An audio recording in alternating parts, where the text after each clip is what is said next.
Buenos días, mis queridos hermanos. Le ruego a nuestro Dios que nos envíe su Espíritu, que nos capacite, que nos impresione nuestra mente y que podamos entender su mensaje, queridos hermanos. Mm, Necesitamos entender la perspectiva que Dios nos plantea.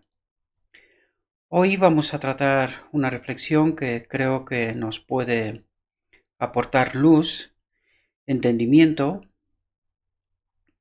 y que nos puede ayudar en este proceso, en este progreso de santificación, de perfección, para ser encontrados idóneos para habitar con Él en su reino, ¿verdad? La reflexión de hoy está titulada Si vuestra justicia no fuere mayor que la de los escribas y fariseos, no entraréis en el reino de los cielos. Y vamos a ver de qué es lo que nos plantea nuestro Dios, qué es lo que quiere que entendamos, ¿verdad? Antes de entrar en el tema, me gustaría que hagamos un paralelo. De hecho, siempre tenemos que hacer esto, que hagamos un paralelo con de aquellos tiempos, de lo que trata de explicarnos, ¿verdad? Del tiempo de los fariseos, saduceos, de Cristo y de los apóstoles, con nuestra realidad. ¿Por qué? Porque necesitamos entender cómo obra el enemigo de Dios, ¿verdad? Y vais a ver que solo cambian el contexto, ¿verdad? Pero que él utiliza los mismos métodos y nos engaña de la misma manera, ¿verdad? Por eso os pido que hagáis este paralelo, ¿verdad? Con nuestra realidad, para que podamos entender cómo ha obrado entonces, qué es lo que ha conseguido entonces, y si nuestra realidad se amolda con aquello, ¿verdad? Los escribas y los fariseos habían acusado de pecado no solamente a Cristo, sino también a sus discípulos. Aquí podemos ver que cada vez que Dios envía a sus mensajeros o trata de resaltar la verdad, ¿verdad? Pues el enemigo de Dios se revoluciona, ¿verdad? Trata de traer acusaciones sobre todos aquellos que levantan la voz de una manera o de otra, ¿verdad? Me refiero a aquellos que realmente tienen un mensaje de lo alto. Lo escrito está, ¿verdad? Porque también levanta falsos predicadores, ¿verdad? Por lo tanto, no es fácil. Tenemos que estar muy bien asentados en la palabra de Dios para poder entender quién viene con un mensaje de lo alto y quién no, ¿verdad? Porque podemos estar engañados también así. El enemigo de Dios utiliza todo el arsenal de engaños y de confusión que tiene a su alcance, ¿verdad? El propósito es que nos tenga engañados, que no entendamos la realidad de Dios, ¿verdad? Y vamos a ver que esta reflexión en realidad trata eso, ¿verdad? De resaltar cómo obra el enemigo de Dios para engañarnos, a ellos y a nosotros, en realidad en todos los tiempos, ¿verdad? Los escribas y los fariseos habían acusado de pecado no solamente a Cristo, sino también a sus discípulos. Y fijaos por qué, dice, porque no respetaban los ritos y las ceremonias rabínicas. Y claro, esto también pasa hoy, ¿verdad? Para hacer este juego paralelo, ¿verdad? Hoy decimos que no se respeta la iglesia, no se respeta a los ministros, que estamos hablando en contra de la doctrina, cosas por estilo, ¿verdad? Eso no es nuevo. Tal como vemos, eso acusó entonces y allí podemos darnos cuenta porque ¿a quién estaba acusando? A Cristo. Si hoy podríamos decir, oye, quizás el ministro o el mensajero pues no es enviado por Dios, pero es que entonces estaba acusando a Cristo, ¿verdad? Por lo tanto, debemos de entender muy bien este fenómeno, ¿verdad? Ese proceso, la metodología, ¿sí? A menudo los discípulos se habían sentido perplejos y confusos ante la censura y acusación de aquellos a quienes se habían acostumbrado a venerar como maestros religiosos. ¿Hay parecido con hoy? Yo creo que sí, ¿verdad? Mas Jesús desenmascaró ese engaño, ¿verdad? Lo que estaban haciendo los fariseos, él desenmascaró este engaño. En realidad, desenmascaró al que estaba detrás, ¿verdad? Ese espíritu malévolo, ¿sí? Declaró que la justicia a la cual los fariseos daban tanta importancia era inútil. Y aquí te descoloca, ¿verdad? Porque claro, ¿a qué justicia daban los fariseos tanta importancia? Pues estaban dando importancia a las reglas. Recordad que ellos habían hecho 640 y tantos, creo que eran, reglas, aparte de los 10 mandamientos, para supuestamente obedecer, ¿verdad? Eh, hoy también tenemos nuestras doctrinas, nuestras teorías, nuestras cosas, ¿verdad? Que nos aferramos a ellas, pero que algunas de ellas son realidad falsas, ¿verdad? Aquí venimos tratando de explicar esto y la realidad es esa, ¿verdad? Que nos ha engañado también a nosotros, ¿verdad? De hecho, ese es el propósito que Dios trata de alcanzar con nosotros, ¿verdad? Que podamos comprender la auténtica realidad, la auténtica perspectiva de Dios, ¿verdad? Conseguir darnos cuenta qué es engaño y qué es verdad, ¿verdad? La nación judaica aseveraba ser el pueblo especial y leal que Dios favorecía. ¿Y eso pasa con nosotros también hoy? ¿No creemos nosotros que se nos ha dado un mensaje especial que desgraciadamente hemos rechazado, ¿verdad? Pero creemos eso, ¿verdad? Que tenemos un mensaje especial que en realidad está en lo escrito, está.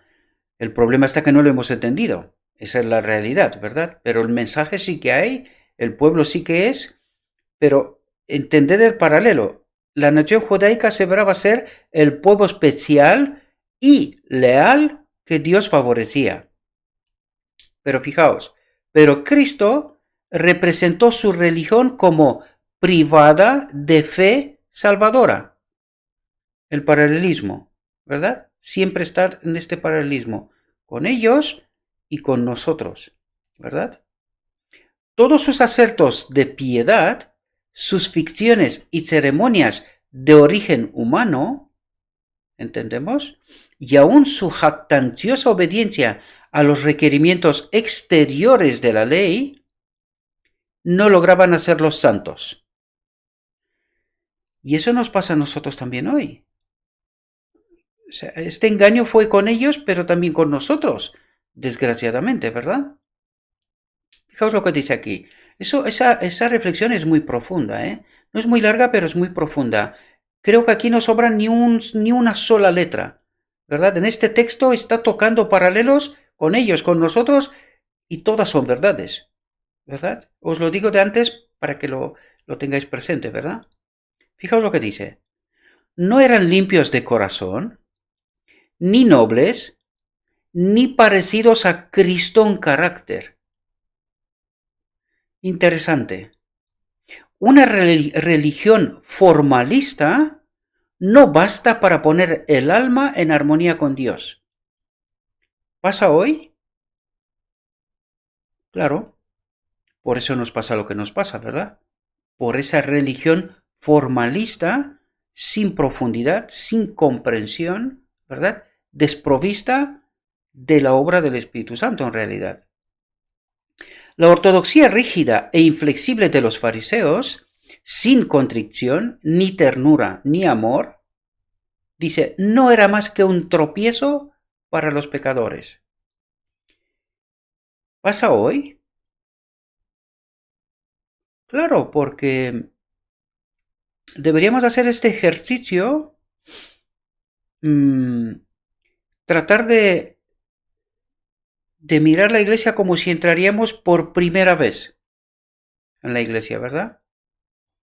Y que estamos durante un tiempo ahí y ver qué diferencia hay entre lo escrito está y lo que está pasando en medio de nosotros, para poder tener esa imagen realista, ¿verdad? O sea, más real, ¿verdad?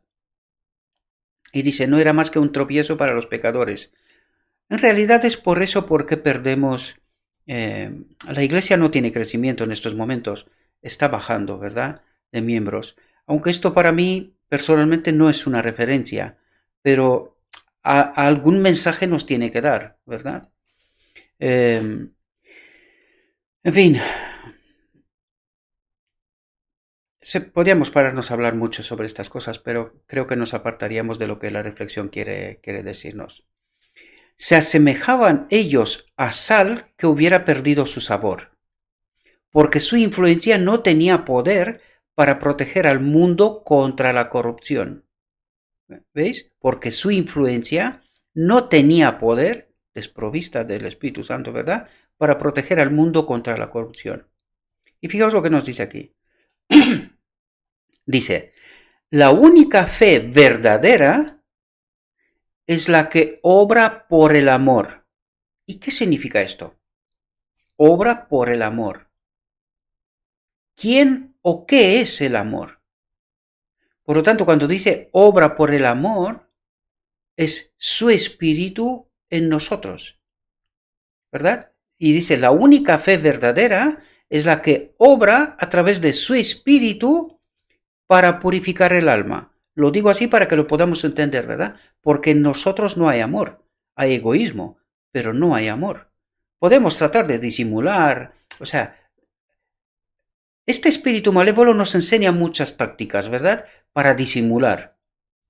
Pero que si no está el espíritu auténtico, esta obra de amor no es una obra auténtica y es precisamente lo que está denunciando esta reflexión y Cristo mismo, ¿verdad?, los fariseos. Y fijaos lo que dice aquí. Es como una levadura que transforma el carácter. Estas reflexiones últimas, venimos hablando precisamente sobre esto y creo que ahora podemos entender, ¿verdad?, qué es esa levadura. Es la presencia del Espíritu Santo en nosotros o con nosotros, la que transforma, ¿verdad?, la que obra por amor, porque como viene de Dios y Dios es amor, solamente así se puede tener esa única fe verdadera que obra por amor para purificar el alma. Es la obra del día de la expiación, la purificación, ¿verdad? Es como una levadura que transforma el carácter. Y esta es la auténtica obra, este es el auténtico espíritu, ¿verdad? Los judíos debían haber aprendido todo esto de las enseñanzas de los profetas. Y nosotros también, ¿verdad? Siglos atrás, la súplica del alma por la justificación en Dios había hallado expresión y respuesta en las palabras del profeta Miqueas. ¿Con qué me presentaré ante Jehová y adoraré al Dios Altísimo? ¿Me presentaré ante él con holocaustos, con becerros de un año? ¿Se agradará Jehová de millares de carneros o de 10,000 arroyos de aceite? Y aquí tenemos que entender, porque cuando dice, cuando me presento ante Jehová y adoraré al Dios Altísimo, me presentaré ante él con holocaustos, con sacrificios, ¿verdad? Con becerros de un año. ¿Se agradará Jehová de millares de carneros o de 10,000 arroyos de aceite? ¿Qué es lo que trata de decirnos aquí? Que nosotros traemos ante Dios ofrendas, sea que nos ponemos a orar, sea que formalmente leemos la Biblia, ¿verdad?, que estamos teniendo una religión formal desprovista de profundidad, es decir, del espíritu.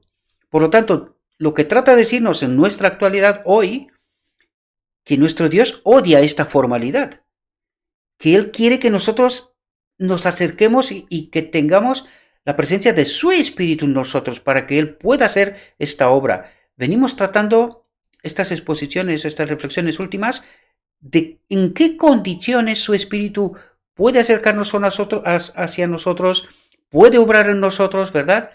Y claro, esta religión formal no sirve de nada. Eso es lo que trata de decirnos. Se lo decía Cristo a los fariseos y la reflexión de hoy también trata de resaltar este aspecto, ¿verdad?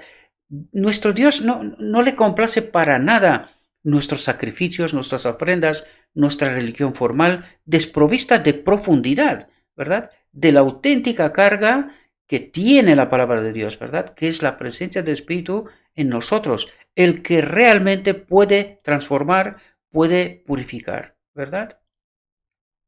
Oh hombre, Él te ha declarado lo que es bueno y que pide Jehová de ti. Y fijaos lo que pide, dice, solamente hacer justicia, que es esa colaboración con su Espíritu, ¿verdad?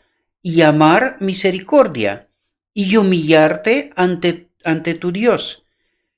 Y esta obra es esa obra acompañada por el poder del Espíritu Santo. De otra manera, no se puede hacer. ¿Comprendemos? Y esta es la auténtica obra. Esa es lo que nuestro Dios espera. Que Él pueda obrar en nosotros esa purificación, esa transformación, esa justicia, misericordia, humillarte ante nuestro Dios, ¿verdad? Humillación ante Dios. El profeta Oseas había señalado lo que constituye la esencia del fariseísmo en las siguientes palabras. Israel es una frondosa viña que da abundante fruto para sí misma. Y no es para Dios, ¿verdad? En el servicio que profesaban prestar a Dios, los judíos trabajaban en realidad para sí mismos, gloriarse a sí mismos, ¿verdad? O sea, en esas formas de representar su santidad. Yo estoy bien, ¿verdad? Ante Dios, yo obedezco, yo hago ofrendas, sacrificios, o sea, yo me estoy purificando. Pero soy yo el que hace esta obra. Ese es el problema, ¿verdad? Su justicia era fruto de sus propios esfuerzos para observar la ley, conforme a sus propias ideas y para su propio bien egoísta. ¿Entendéis? Es decir, nosotros tenemos que hacer esfuerzos en esa cooperación con el Espíritu Santo, pero es que la obediencia viene a través del Espíritu Santo, no es conforme a nuestras propias ideas o para nuestro propio bien egoísta, vanidad, ¿verdad? Glorificarnos a nosotros mismos. Eso es lo que trata de resaltar, ¿verdad? Tenemos que obedecer, tenemos que estar cooperando con el Espíritu Santo, pero la auténtica obediencia viene del Espíritu Santo, ¿verdad? Y no de nosotros.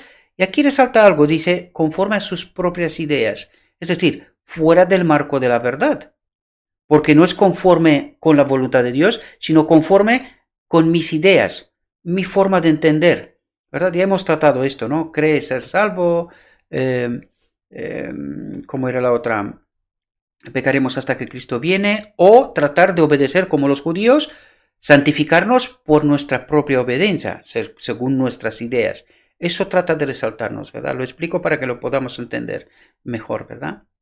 Por lo tanto, no podía ser mejor que ellos la obediencia. ¿Y cómo eran ellos? ¿O nosotros? Un desastre, ¿verdad? Fijaos lo que dice aquí. La ley de Dios es tan santa como Él, como Dios, tan perfecta como Él. Presenta a los hombres la justicia de Dios. Por lo tanto, podemos darnos cuenta aquí que no hay nada en nosotros que alcance este objetivo, ¿verdad? Tan santa como Dios, tan perfecta como Dios, ¿verdad? Tan justa como Dios. Por lo tanto, ¿qué es lo que necesitamos? Su poder. Sin Él no hay forma, no hay forma. Fijaos lo que dice aquí. Es imposible que los seres humanos, por sus propias fuerzas, atentos a los detalles, ¿verdad? Por sus propias fuerzas, o sea, como si nosotros hay algún poder nuestro que podríamos hacer esto, ¿verdad? Y que eso es falso, ese poder no existe. Observen esta ley, porque la naturaleza del hombre es depravada, deforme y enteramente distinta del carácter de Dios. Es totalmente contraria en realidad, ¿verdad? Las obras del corazón egoísta, por lo tanto, ¿cómo somos nosotros? Egoístas, en nosotros no hay amor, ¿verdad? las obras del corazón egoísta son como suciedad y todas nuestras justicias como trapo de inmundicia. Porque todo lo que tratamos de hacer nosotros por nosotros mismos no puede ser aceptado por Cristo, por Dios, ¿verdad? Toda esta obra es la obra de Cristo, lo sabemos. Es decir, su espíritu en nosotros. Tiene que ser la obra de Cristo. Nosotros no podemos aportar nada en absoluto a nuestra salvación o a nuestra santificación. Solamente tenemos que confiar en la obra del Espíritu Santo y colaborar con Él en esta misma dirección, ¿verdad? Aunque la ley es santa, los judíos no podían alcanzar la justicia por sus propios esfuerzos para guardarla. Y esto es una de las trampas, ¿verdad? Una de esas teologías que tenemos. Una es tratar de guardar la ley por nosotros mismos y que en algún momento alcanzaremos la santificación. Entenderéis el error. Esa es la teología conservadora. Y la otra, liberal, es que pecaremos hasta que Cristo viene, ¿verdad? O cree y eres salvo, ¿verdad? Por lo tanto, tanto una como la otra son equivocadas. ¿Y de quién es esa obra? ¿Entendemos ahora el camino? La auténtica obra es la del Espíritu Santo. Es de confiar y cooperar con Él, ¿verdad?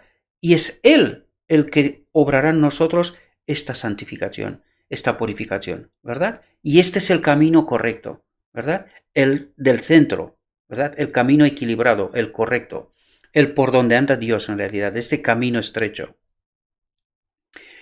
Los discípulos de Cristo debían buscar una justicia diferente de la justicia de los fariseos, si querían entrar en el reino de los cielos. ¿Entendéis? Una justicia diferente a la justicia de los fariseos. ¿Y cuál es esa justicia diferente? La presencia de su Espíritu en nosotros. Lo vamos a ver en la reflexión, nos lo dirá. Yo me adelanto porque necesitamos entender esos textos, ¿verdad? Y fijaos, Dios les ofreció en su Hijo la justicia perfecta de la ley. Si querían abrir sus corazones para recibir plenamente a Cristo, es decir, su justicia, ¿verdad? Entonces la vida misma de Dios, su amor, moraría en ellos, transformándolos a su semejanza. Así, por el don generoso de Dios, poseerían la justicia exigida por la ley. Y vamos a tratar de entender esto porque cuando lo lees así de superficie, es muy fácil desviarte qué es lo que hemos hecho, ¿verdad? En realidad, aquí nos dice, Dios les ofreció en su Hijo, en Cristo, ¿verdad? La justicia perfecta de la ley. Es decir, la justicia perfecta de la ley es Cristo. Si queremos abrir nuestra mente, nuestros corazones, para recibir plenamente a Cristo, es decir, en nuestros días, el sustituto, el consolador, ¿verdad? Su espíritu en nosotros, eso es lo que trata de decirnos, ¿verdad? Dice, entonces, la vida misma de Dios, ¿cuál es la vida misma de Dios? Su espíritu en nosotros, ¿verdad? Su amor, su espíritu, moraría en ellos, estaría en nosotros, transformándonos a su semejanza, poniendo nuestra mente, o sea, purificando de nuestra mente lo que no es conforme y poniendo aquí sus leyes, esa transcripción de la ley en nuestra mente. ¿Comprendemos lo que trata de decirnos? Así, por el don generoso de Dios, su espíritu, ¿verdad?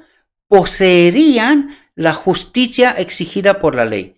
Ahora, ¿entendemos lo que trata de decirnos el texto? Cuando tenemos el Espíritu de Cristo en nosotros, obrando, transformándonos, purificándonos, es entonces cuando poseemos la justicia exigida por la ley. ¿Entendemos el auténtico camino, el auténtico proceso, la auténtica fe, la auténtica justicia? Esa es, ¿verdad? Pero todavía no se ha acabado la reflexión. Todavía sigue explicándonos, ¿verdad? Pero ahora fijaos un paralelismo. Dice, pero los fariseos rechazaron a Cristo. Y hay un paralelo en nuestra historia.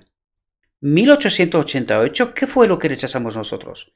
la justicia de Cristo. ¿Qué era la justicia de Cristo? ¿O qué es la justicia de Cristo? Es justo lo que acabamos de decir antes, su espíritu en nosotros. Por lo tanto, ¿entendemos lo que rechazamos en 1888? ¿Entendéis el paralelo? Porque fijaos lo que dice. Pero los fariseos rechazaron a Cristo, ignorando la justicia de Dios. ¿Qué rechazamos nosotros en 1888? La justicia de Cristo, ignorando la justicia de Dios. ¿Veis el paralelo? Y procurando establecer la suya propia. ¿Y cuál era la suya propia de nuestro tiempo, de 1888 me refiero?